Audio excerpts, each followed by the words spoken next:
Welcome back to the Nero MediaHome Deep Dive. In Part 7, we will have a look on photo editing and the Nero MediaBrowser. Let's open a picture for editing here. You can view it in full screen, and then there is the Edit Photo option. And when you use it the first time, you get a message that it's non-destructive. So whatever you do to your photo, the original photo will be saved and you can always go back to it. You can apply some cropping here. I want to have it more like this. If the photo is not straight, you can also rotate it a little bit. If you people with red eyes, you can remove them with a click.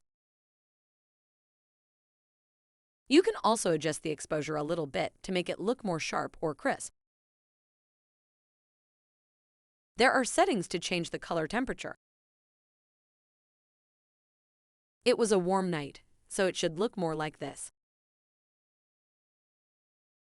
There are plenty of effects you can apply with a preview,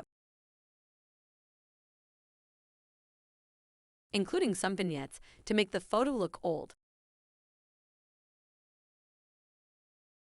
You can even apply multiple effects at once. And if you are going back, the edited photo shows up in your media library. But if at some point you say, "Oh, I don't like the change I applied here," you can always go back to photo editing and revert to original. Nero MediaHome brings back the original photo so you don't need to be afraid of destroying anything.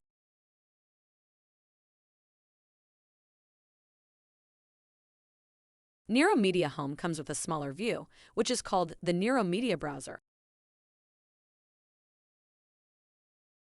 And actually, there you see all the media files the same way you have them in Nero MediaHome. And the great thing is that from there you can basically use it with every Windows desktop application you might have. For example, I have WordPad here, and here in Nero MediaBrowser you have the same categories like in Nero MediaHome. Faces, places, everything is there. And you can just use drag and drop to add photos and videos and music and movies to whatever Windows application you like. So Nero MediaHome is not just a small system in itself, where you can have all the media files, but it has an interface to the outside world too, so you don't need to do all of your photo editing in Nero MediaHome.